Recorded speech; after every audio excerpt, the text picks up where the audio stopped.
മന്ത്രി വീണ ജോർജിനെതിരെ കരിങ്കൊടി കാണിച്ച സംഘത്തിലെ KSU നേതാവിന്റെ വീടിന് നേരെ ബോംബേറ. തോടന്നൂർ മുല്ലേരി ബാലന്റെ വീടിന് നേരെയാണ് പുലർച്ചെ 2:30 ബോംബെറിഞ്ഞത്. ബാലന്റെ മകൻ ബിദുൽ ബാലൻ കോഴിക്കോട് ജില്ലാ സെക്രട്ടറിയാണ്. KSUവിന്റെ വീടിന്റെ മുൻവശത്ത് നിന്നാണ് ബോംബെറിഞ്ഞത്. ആർക്കും പരിക്കില്ല. ജനൽ ചില്ലുകൾക്കും ചുമരിനും കേടുപാട് പറ്റി. കണ്ണൂരിലെ സംഭവത്തിൽ ബിദുൽ ബാലൻ അറസ്റ്റിലായിരുന്നു.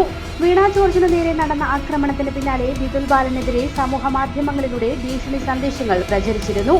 സംഭവത്തിലെ CCTV ദൃശ്യം പുറത്തു വന്നിട്ടുണ്ട്.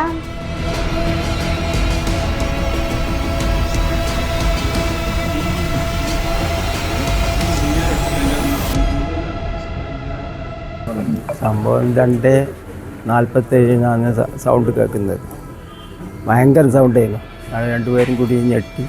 അങ്ങനെ ആദ്യമായിട്ട് മുനീറിനെ വിളിച്ച് പഞ്ചായത്ത് പ്രസിഡന്റ്, മുൻ പഞ്ചായത്ത് മെമ്പർ, പഞ്ചായത്ത് പ്രസിഡന്റ്, അങ്ങനെ എന്നെ ശേഷം CB അമീദ് എന്നാളെയും വിളിച്ച്, പിന്നെ എൻ്റെ മകളെ ഭർത്താവിനെ വിളിച്ച്, എന്നെ ശേഷം അന്ന് വാതിൽ തുറന്നത്.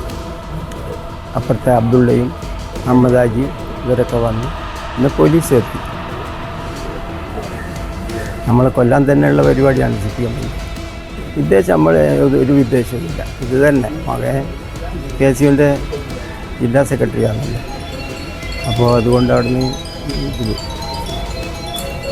എനിക്ക് സംസാരിക്കാൻ തന്നെ പറ്റുന്നില്ല.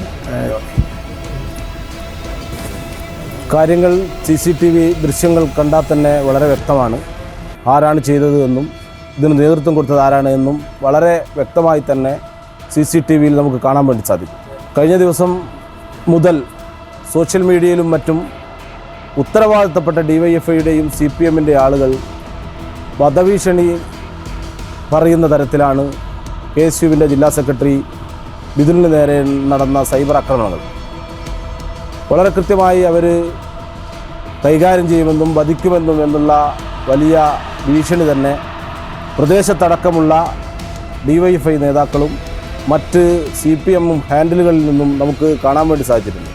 ഇന്നലെ ഇവിടെ നടന്നത് അതിദാരുണമായ സംഭവമാണ്.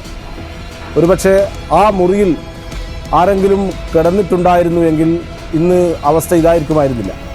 വലിയ വേദനാജനകമായ കാര്യങ്ങൾ ഒരുപക്ഷെ ഈ നാട്ടിലുണ്ടാകുമായിരുന്നു. തികച്ചും സമാധാനപരമായി നിൽക്കുന്ന ഒരു പ്രദേശത്തിനകത്ത് അക്രമമുണ്ടാക്കാനുള്ള അക്രമികളുടെ ഗൂഢമായ ശ്രമമാണ് ഈ ബോംബാക്രമണത്തിന് പിന്നിലെന്ന് ഞങ്ങൾ സംശയിക്കുന്നു. ഇതിൻ്റെ പിന്നിൽ കൃത്യമായും ഇതിൻ്റെ സോഷ്യൽ മീഡിയ അല്ലെങ്കിൽ ഇതിൻ്റെ CCTV ദൃശ്യങ്ങൾ കണ്ടാൽ നമുക്ക് ഇതിൽ CPMൻ്റെ പങ്ക് വളരെ കൃത്യമായി കാണാൻ വേണ്ടി സാധിക്കും.